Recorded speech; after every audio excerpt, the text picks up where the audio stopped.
My people, welcome back to U&I Talk Show. Today, Sunday, March 16th, 2025. Yo, I'm off camera today. Yo, thank you everybody. Thank you whoever is here live and whoever is gonna watch the show after the show. This is a exceptional show since we usually don't even do live shows on Sundays. So that's why I call this special Sunday show Sunday Mass Politics. La Messe Politique in French. Misanya Politique Nyarwanda. Funny story. I was on a show this week. I have discovered a new audience educating Black America, African Americans. Yeah, I have discovered that it's a huge audience of African Americans who really have a lot of curiosity on Africa, on Congo, on Rwanda, and we need to have those conversations. So I thank the Congolese brother who invited me to go and participate in this African American guy who I have actually hosted on my show, Uhuru Dynast, Prince Dynast Amir. His YouTube channel is In Search of Uhuru, right? And I don't know if I can show you. Let me visit. Let me visit. Let me visit YouTube and show you. You know, let me visit. Let me visit. You share my screen and visit YouTube, his YouTube channel, and show you.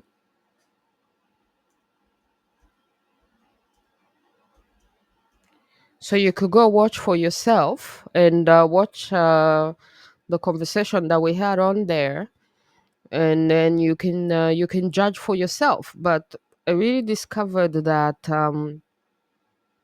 there's a huge audience of Black Americans and a serious hunger for All information. right, so we are here in Accra, You in know, Ghana. for Black Americans, like this guy.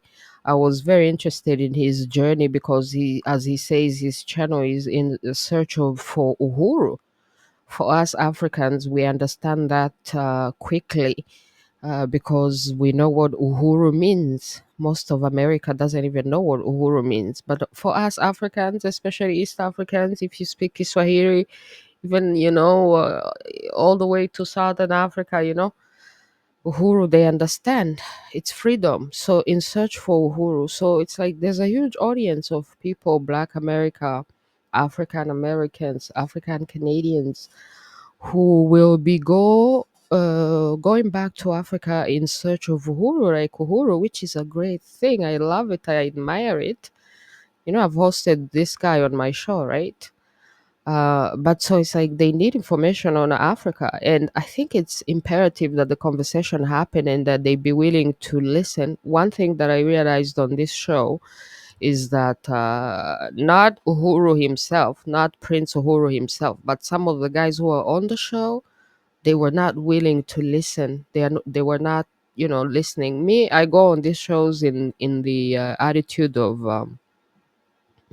I am a teacher because I have done my research, so I'm sharing knowledge and information. I'm also a student, an eternal student, because we're always learning. So I'm listening as much as I'm speaking. But some guys over there were not trying to listen. So, anyways, it's about listening because if you, as Black America, so this was the show. His title talking about Paul Kagame is not Congo's problem. Don't buy a new car.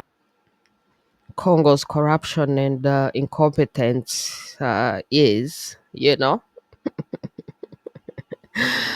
So I went there and gave my opinion. So I think it's important that if Black America, if you are trying to come back to Africa and you encounter people who have run away from Africa, maybe you should listen. Like if you were going to visit a place, you know, if you are trying to go to Rwanda, for example, I saw even these other guys who were trying to have a show on Rwanda. Actually, they're supposed to have a show on Sunday, and then they canceled the show.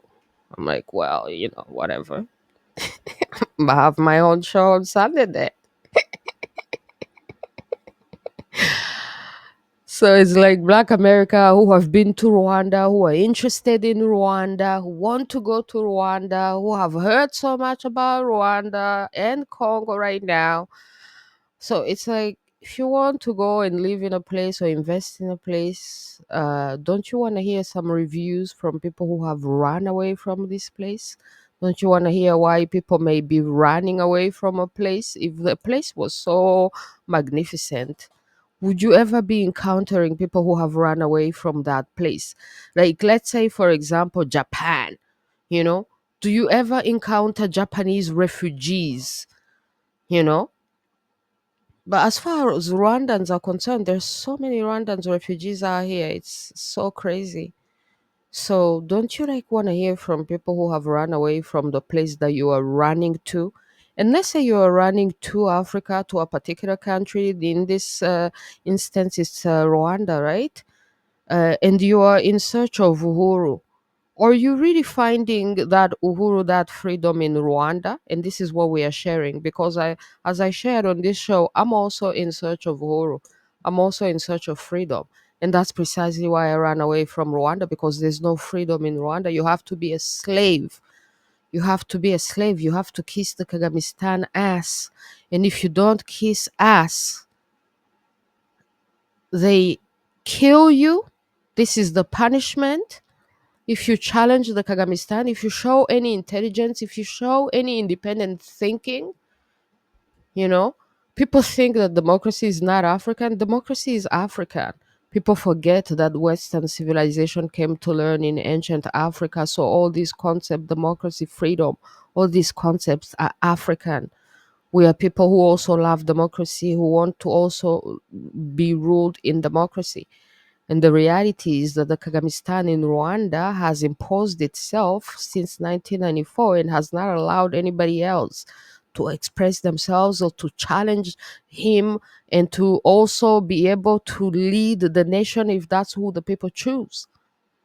The Kagamistan is a criminal dictatorship, but some people don't want to hear it out here because they have swallowed the propaganda, so much propaganda because the Kagamistan has paid so much money, And then when they go to Rwanda, they see the superficial Rwanda that they go to Rwanda, they go to Africa as tourists, you know. They go there as tourists, so they can't really see the issue.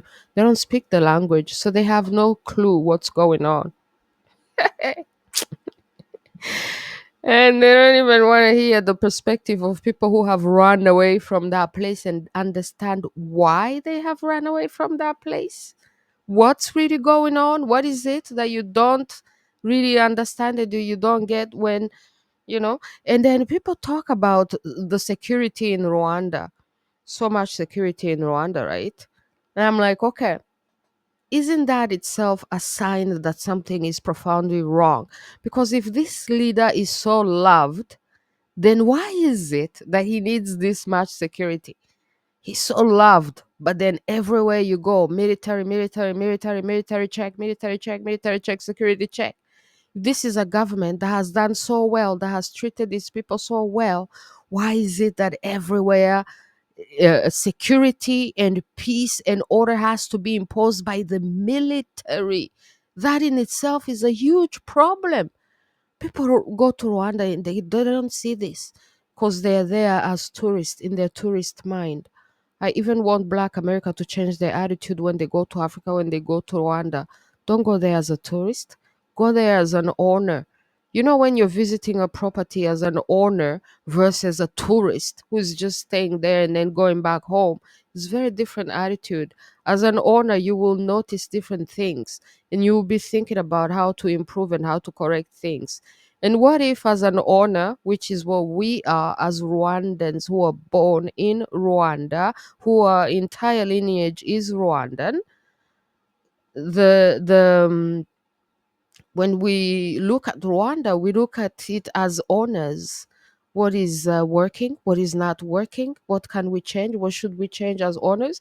And as much as you may admire Rwanda for what it has been able to achieve since 1994, but this is because you are not even educated enough on Rwanda, because Rwanda is an ancient nation and you judge it starting from 1994. That's why you don't understand it. But if you understood that Rwanda is an ancient nation, which has been in existence for thousands of years. It has one language, one culture, one philosophy, one supreme being. And this is why it exists and survives even after something as dramatic as genocide.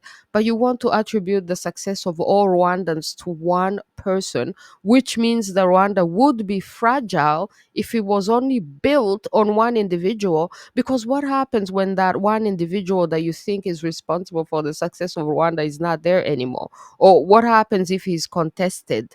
Huh? Because maybe Rwandans, knowing their 1,000 thousands and thousands and thousands of years history, maybe they think they can even do better than a leader who was imposed by the Americans and who is living off aid and off debt, who can be sanctioned by the international community, and then Rwanda crumbles because they have not been able to build on themselves. A leader who has to go to our fellow Africans, into the neighbors, to invade, to kill, and to plunder, and then build their country based on killing and plundering our fellow Africans.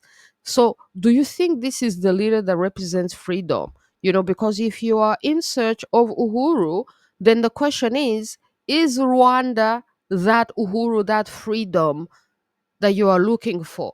And I'm so sorry to say that no, it is not. So, Black America, man, you are my new target audience. Actually, I'm going to be speaking to you and sharing what I have discovered, and I'm particularly going to be sharing, my research as well, and the spirituality of Rwanda, because this is something that has helped Rwanda exist and survive all along. So my new book is for that purpose, and I went so far back into history, connected Rwanda to ancient Kemet, ancient Egypt, showed you the proof within the languages, using Sheikh Anta Diop's knowledge, using the Meduneter and the Meduneter books from Rao Nefer Amen.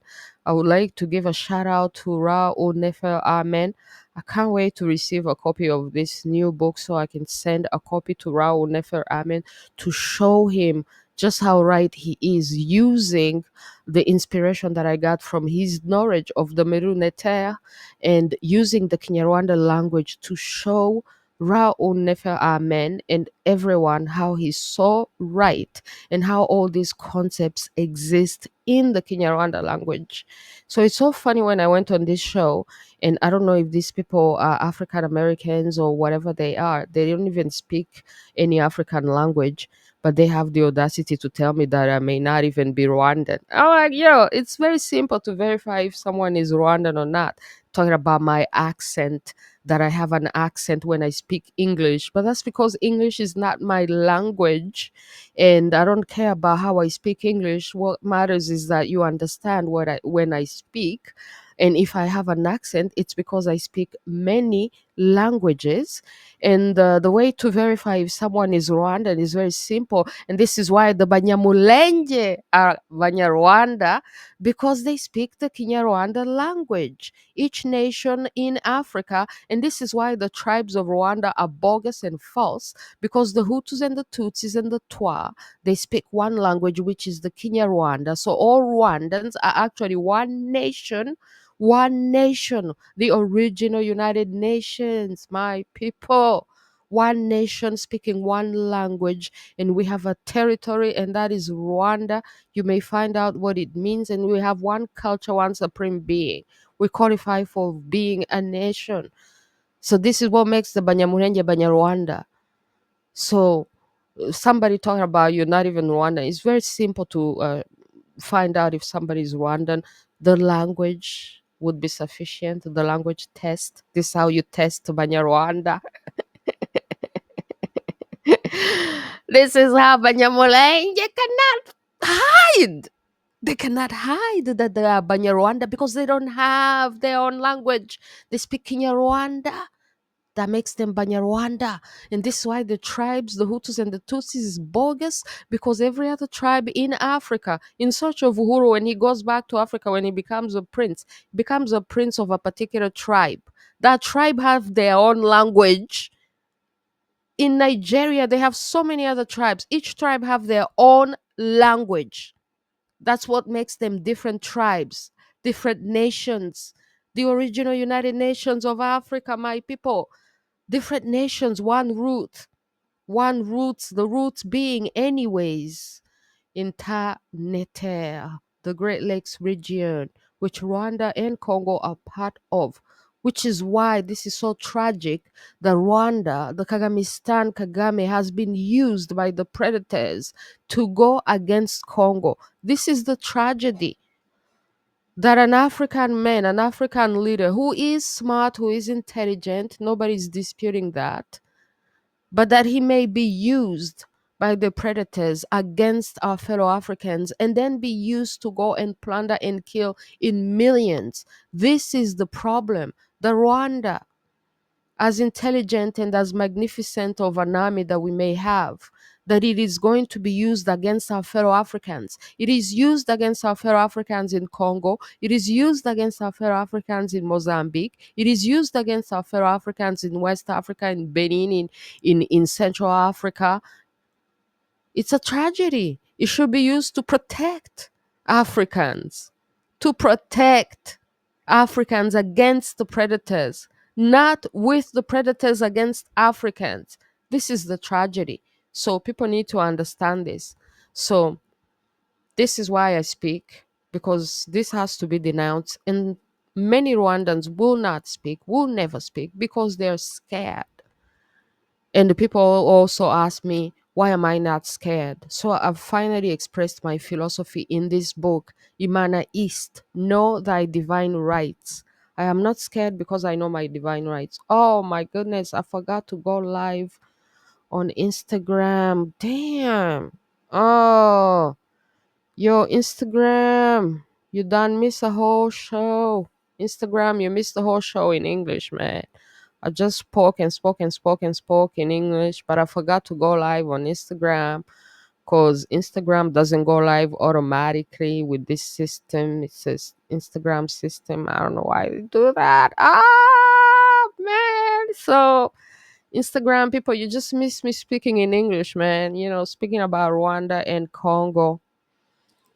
So, let's see if anybody is in the chat. Let's see if anybody has asked any questions, so then I can address those questions, because I was addressing this African American brother who was talking about how Paul Kagame is not the problem in Congo. Congo's corruption and incompetence is. And I'm saying that we analyze the problem in a holistic way. He's not the entire problem, but it doesn't mean that he's not the problem as well. And exposing him is not blaming him or blaming Rwanda. It's simply exposing each role in each part. Kagame has a major role to play in this tragedy. He has been used and he has accepted to be used against Congo, and he has went into Congo to plunder and to kill. And his army, the Kagamistan killing machines army, behind M23, have killed Congolese in millions, and they have raped thousands of women. This has to be exposed and denounced. So he cannot hide and play victims. He's not a victim, he is a collaborator of the predators. It doesn't mean that he bears the entire responsibility. No, he has collaborated, and he has been used, and he has accepted to be used because he's a tribalist. He defends the interest of a tiny little tribe minority instead of being a real Pan-Africanist who will look at the interest of Africa. So for the interest of a tiny little minority or a tiny little country called Rwanda or Banyarwanda or Tutsi, he's going to go to war in Congo and cause the death and the destructions of over 10 million Congolese people? Come on. It's unacceptable and we need to denounce it. And me as a Rwandan, I know that I'm part of a very extreme minority of Rwandan people who dare speak, because most Rwandans are slaves and they have chosen to kiss ass. Some guy talking about, why don't you live in Rwanda? If you don't live in Rwanda, you're not a real Rwandan. All right, you're proving my point. Because to live in Rwanda is to become a slave, is to kiss ass of the criminal dictatorship. Nobody's allowed to have freedom of speech. Nobody's allowed to criticize anything. Nobody's allowed to challenge Kagame. And if you do, you die, you go to jail, you become a refugee. So that's what we have become, refugees, instead of being in jail or instead of dying. People in Rwanda are very submissive and very silent. Nobody will tell you what they think, what they really think. So everybody has to speak the same government official propaganda or else. This is Rwanda. So you want to go back to Rwanda? You want to go and live in Rwanda? Be my guest. Go and live in Rwanda. Go and live in Rwanda. Maybe you will understand how Rwandans are suffering. Yeah, I dare you to give up your American passports. Give up your American passports. Give up your Canadian passports, which I have a Canadian passport, which I'm not giving up to go back to Rwanda, especially not under the criminal dictatorship of the Kagamistan in Rwanda. Never. But I dare you, Americans and everybody else who praises the criminal dictatorship of the Kagamistan in Rwanda, give up your American passports, so you are not protected anymore by the American Constitution, which is really the best thing that protects you, because at least in America you have the rule of law. You are protected under the law. But in Rwanda, nobody is protected under the law. People have a constitution, but Rwanda is ruled by the president's word. You hear even these Americans, they're like, oh, we go to Rwanda, we want to meet Kagame. If we meet Kagame, our projects will advance. I'm like, you see, even you want to come to Africa and have those privileges. If you meet Kagame, your project will advance. So what happens the day that Kagame is no longer in power? Then what happens to your project? Your project is destroyed and nothing protects you, because it's not a country under the rule of law. It's a country where somebody says and people execute without thinking, without respecting laws. People are just executing somebody's words. That's a very, very fragile country and it will crumble. You see Rwanda suffering under sanctions. Why? Because Rwanda living off aid and debt and help from abroad. How is that a true independent sovereign African country when you exist because you get help from all these people? And why are they helping you? Why are they helping you? Precisely because you are their house nigger. You are their house nigger working against the rest of Africa, being sent into Congo to kill and to plunder, to kill millions of Congolese people while doing propaganda, talking about how you saved so and so and so, calling these children that you can sit in front of them, give them interviews. Who is this child? Mario Nawafal. Who is this child that Kagame is sitting in front of and explaining himself to? Who is he? Huh? Which stake does he have in Rwanda? And all these African Americans who be speaking, talking, promoting a genocidaire as an example, as a role model. What stake do they have in Rwanda? Do you have family? Do you have people in Rwanda? Are you the ones who are going to die in Rwanda?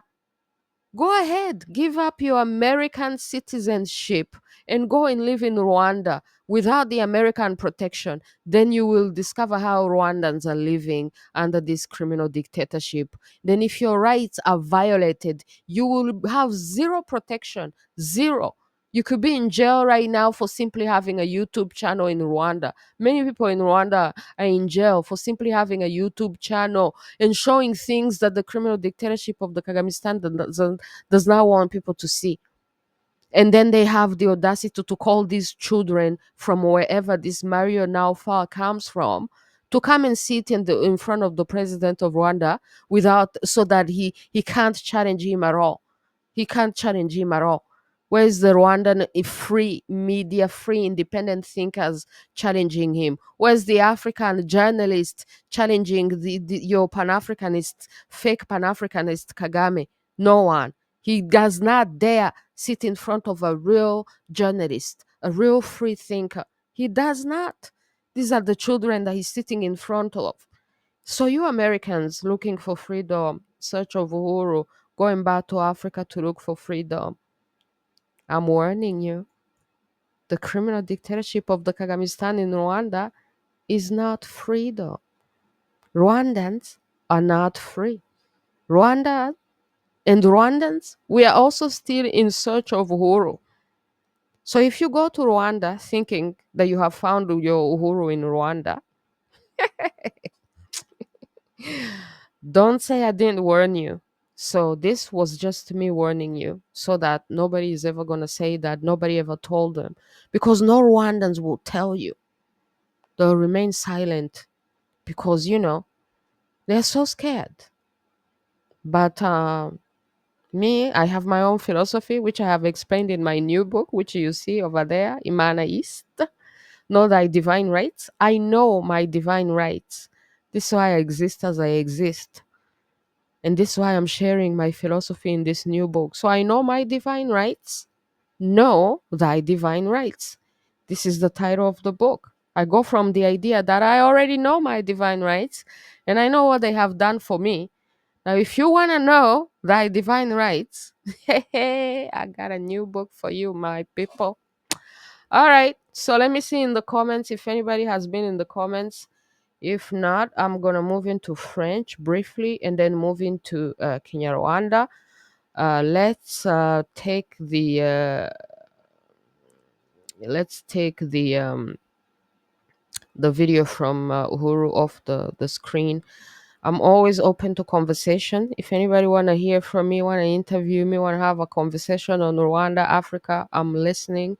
I'm answering questions, not there for empty and pointless debates. I'm there to share knowledge, my research, and my information.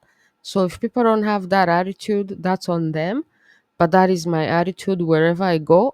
I go there to share knowledge and information. I go there for bombardement intellectuel, as people know. I go there to teach. I go there to learn, because this is a never-ending journey of teaching and learning, So I don't know what people are doing on these platforms, just screaming and debating for the sake of debating. Really, they have no point. Man, that's not my mission out here. All right, let me go in the comments before I go into the French and Kinyarwanda. Soldier K, most sanctions are dropping tomorrow. Looks like PK is losing it. You see, this is another indication that Rwanda economic mirage. We have interviewed David Himbara on this show, who wrote a book about Rwanda being an economic mirage, how Kagame cooks the books and lies about his economic success while he's plundering the country. So if Rwanda was truly successful in the economically, like for real, why would sanctions be worrying? Sanctions are only worrying because it's built on a fake idea, because it's actually being built on aid and debt. It's so much in debt right now. And then on top of that, it's getting built by going into Congo and plundering and killing our fellow Africans. It is an unsustainable development role model. And this is why we expose it. This is why we talk against it, because this cannot be the development role model for Africa. If any other nation has to develop itself by going to their neighbors to kill and to plunder, Africa is finished. We can't allow the Kagamistan in Rwanda to do that to Congo. So us Rwandans, I'm looking at the interest of the entire continent of Africa. And so it doesn't matter if I have to speak against my own people, against my own nation, against Rwanda, against our uncle Kagawa Kagamistan. I have to speak. Oh, it's the truth, and it's in the interest of all Africans that this does not become our developmental role model, because it's a wrong role model, my people. Ah, it's so wrong. So goddamn wrong. So let it get sanctioned, let it crumble, let it fall, because it was built on sand, on a false idea, and we shall rebuild, because we are an ancient nation. And it doesn't matter what we go through, we will rebuild and become more magnificent than ever, because Rwanda is an ancient nation. And in this book, I have shown you just how far we go, because I have shown you even the connection of Rwanda to ancient Egypt. So we go way, way, way, way, way back. All right, my people. So that's it. Let's move into French. Sol Jacquet is like, he's getting nervous. Just seeing him these days, he's losing it, totally unhinged. Yo, I'm in Kinyarwanda. I'm gonna play the speech that he's making in Kinyarwanda that I just saw on Twitter. Actually, maybe I should play it right away. Why don't I play it right away? Why don't I play right away and translate it for my English speaking people, my people? Why don't I do that? I'll play it and then I'm going to translate it for my English speaking people. hmm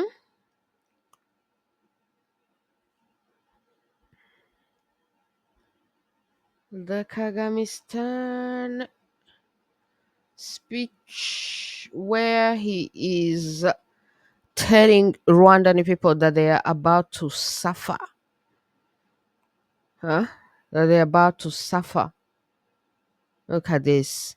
And this is Samuel Becker Bianchi. He's a Rwandan journalist who has also had to run away from Rwanda precisely because he's a journalist who asked questions. He's like, Rwandans today are now put in a position to applaud a man who has built his power on fear. Today, Kagame telling the citizens to tighten their belts, but he's been plundering the country for all these years. Now he's telling citizens to tighten their belt. He has been oppressing Rwandans, preventing people from cultivating their own. And now Rwandans, they can't say nothing. They're made to applaud their oppressor. A country ruled of fear. Yo, soon enough you will discover what Rwanda is about, my people. Soon enough you will discover. And then now he's even speaking Swahili. Let me play na it haki for ya kupigania Swahili speakers you will hear. biraza kutuvuna bimwe mu giswahili bita People who are talking about how I'm not even Rwandan. So let me translate the Kinyarwanda language straight from Kagame to you English speakers.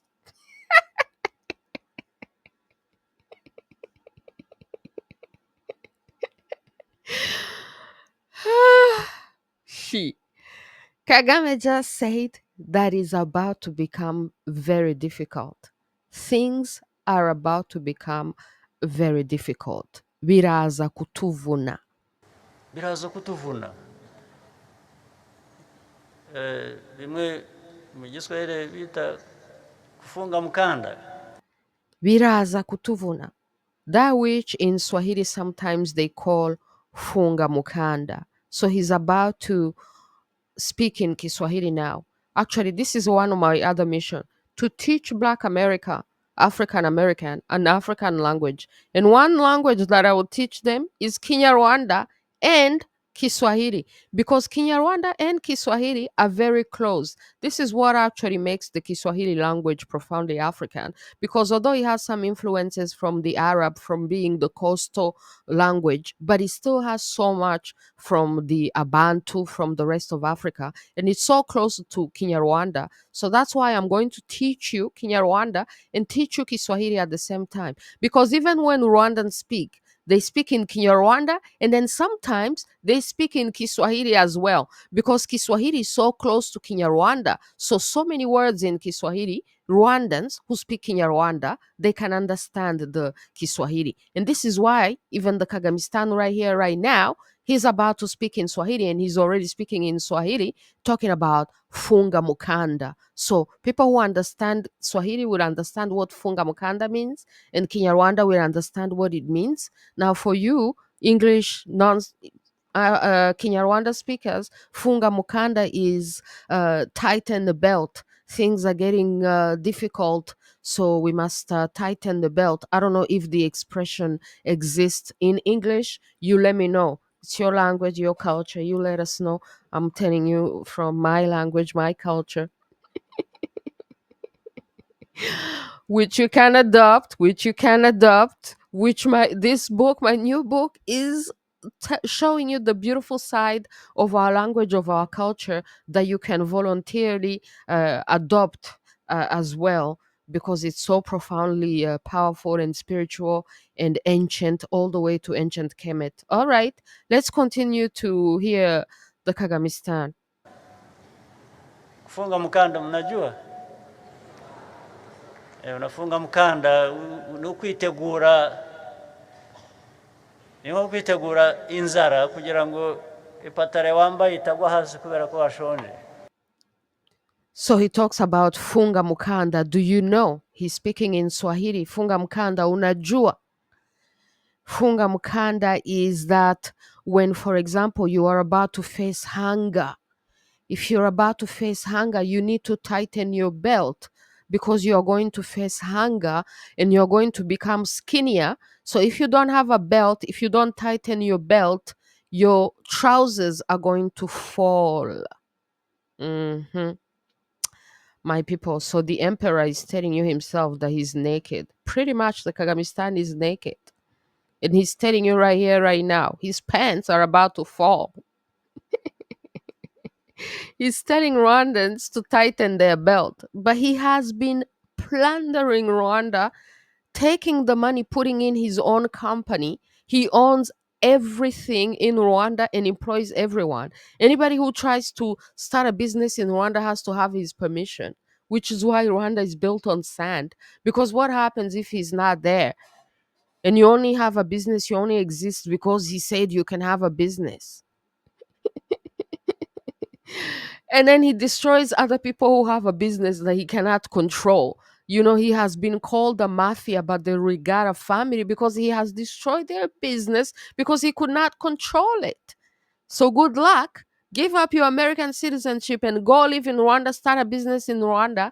And Kagame comes and tells you, I need 50% of your business. Matter of fact, I need 80%. Oh, actually, I need 90%. Oops, I need the entire business. What are you going to do? What are you going to say? If you say something, you die, or you go to jail, or you become a refugee. Now you'll be out here, eh?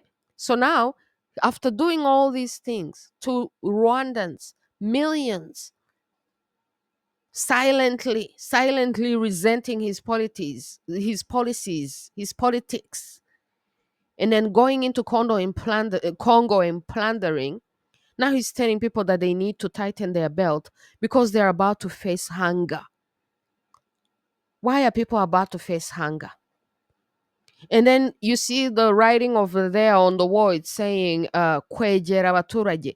After many years of gukandamiza abaturage, huh? Kunyaga abaturage. Now he's talking about kwegera abaturage. Kwegera abaturage is getting closer to the population. After many years of enslaving Rwandans, now he thinks of getting closer to the population. You should think of getting closer to your population before you enslave them, before you get sanctioned from the international community. He disrespected Rwandans because he was relying on the international community. Now that the international community is dumping him, he's telling Rwandans, oh, kwegera abaturage. I'm becoming closer to my population now. Excuse you. Unafunga mkanda. Tighten your belt. And the Unavyumva? slaves, they are applauding.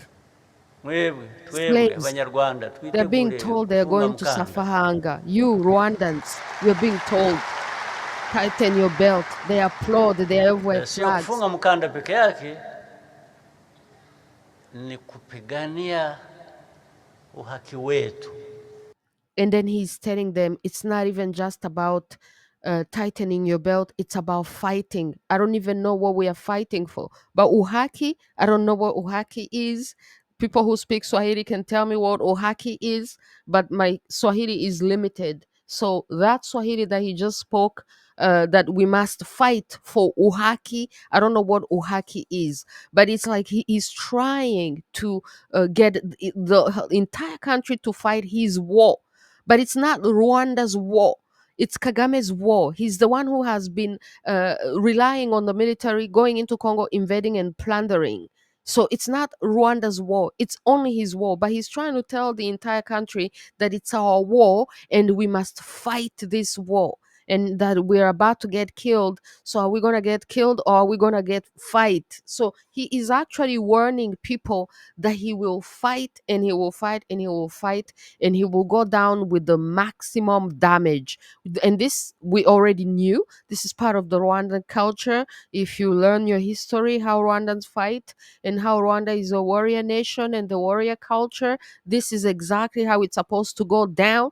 And I've been telling Congolese people that the worst is yet to come because the Kagamistan will go down fighting and he will give people the war that they have never seen, and he will escalate and escalate and escalate. No matter how much the war is lost, he will fight even more and cause even more damage. This is the philosophy. So if people are listening, listen. If you don't want to listen and this happens and it causes maximum damage, don't nobody tell you that I had told you these things, because I want to avoid the catastrophe by telling you things as they are. My people, Rwandans applaud. Lazima tupiganie uhaki wetu. Lazima tupiganie uhaki. That is again Swahili, and I have no idea what uhaki means, but he's saying it is imperative that we fight for this uhaki, whatever uhaki is. Swahili speakers, please tell me what uhaki is. Tuna haki ya kupigania. So he's saying that we have haki. We got haki. I don't know what haki is. That we have to fight for this haki. It's a Swahili word that I don't know, but I'm sure I'm about to learn. Tell me in the comments, my people. Let me check the comments if somebody been telling me what haki is. You're a soldier. You speak Swahili. Tell me what haki is. Ayana mahoro jirandiziwe. Do you know what haki is? Haki ni iki mu Kinyarwanda ngo mbibwire. So anyways, let's continue. But apparently we are supposed to fight for that haki.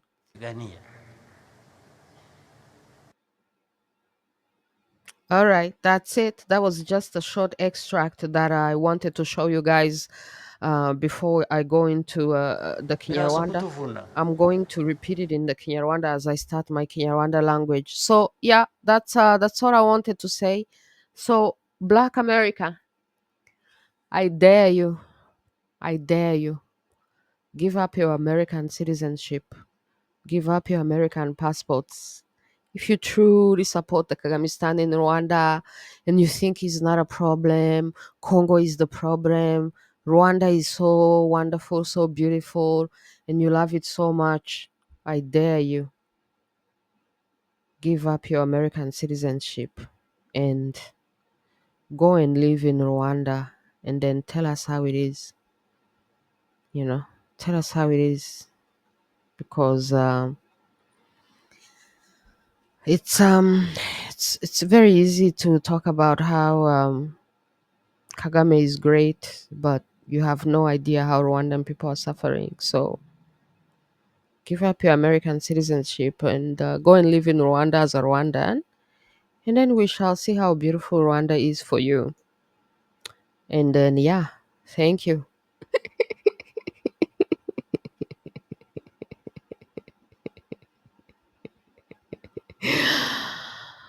All right, so Let me move into French here. Where's my transition video? Alors, la famille, on passe en français, la famille. Merci, merci, merci d'être là.